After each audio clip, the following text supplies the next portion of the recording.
Hard water happens because of the type of rocks and soil the water passes through before it reaches your tap.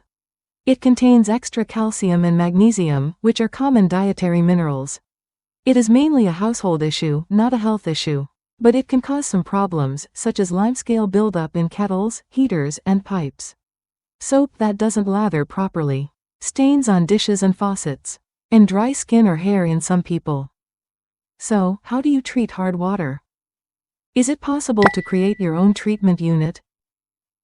The ionic exchange process, using ion exchange resins, is one of the most common options to remove hardness from water. The ion exchange process involves the exchange between the ions present in the solution or water to be treated, contaminants such as calcium, and ions present in the resin, such as sodium. In an ion exchange water softener, the softener tank is filled with resin beads that carry sodium or potassium ions.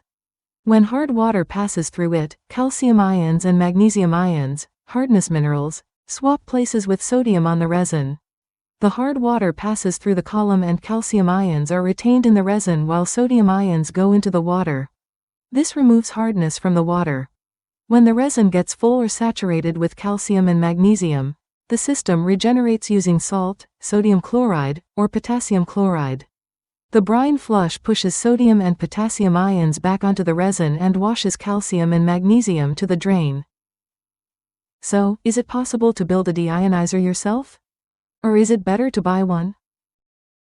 Building an ion exchange column would be more suitable for people with technical knowledge in this area, and it is necessary to buy the resin. This works for lab, aquarium, or small home water treatment experiments. The required materials are the ion exchange resin, or a strong acid cation resin for softening, sometimes labeled as water softener resin, or cation exchange resin. Some examples are Purolite C100, Amberlite IR120, Dowex 50WX8. These are the standard softener resins. For the column body, you can use a glass or plastic chromatography column or a PVC, acrylic tube with fittings, as a DIY option. At the bottom of the comb, you need a porous plate. It prevents beads from escaping. At the top of the column is also important to prevent bed disturbance. You will also need tubing and valves, for inlet and outlet, flow control, stopcock or valve, container for regenerant, sodium chloride brine, and clamps and stand to hold the column upright. If you're enjoying the video so far, leave a like and subscribe to the channel, so we can continue making new videos for you. A good ion exchange column must hold the resin in a packed bed, force water to flow uniformly from top to bottom without channels, prevent beads leaving the column, and allow backwashing, service run, and regeneration. Operating conditions will also be important. Avoid flow too fast or you can have channeling and poor calcium, magnesium removal.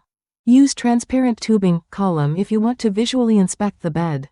For drinking water use, ensure NSF certified resin and non-toxic plastics. Regeneration cycle is necessary when the resin becomes saturated with calcium and magnesium. For a softener resin, with sodium, the concentration of the sodium chloride solution typically used for regenerating ion exchange resins, specifically cationic resins, used in water softeners, ranges from 10% to 25%. It is essential to use high-purity salt, to avoid contamination of the resin and ensure the efficiency of the process. Check the video in the description about how to remove calcium and magnesium from water for more details about hard water and other removal processes. It is also possible to buy a water deionizer, and the price for water varies significantly, from very basic, small-scale units to industrial-grade systems. Prices depend on capacity, purity level, and features, with options available for laboratory use, car washing, and large-scale industrial applications. You can check examples of deionizers and prices in the description. If you liked the video, leave a like and subscribe to the channel. It would be great if you could leave a comment too.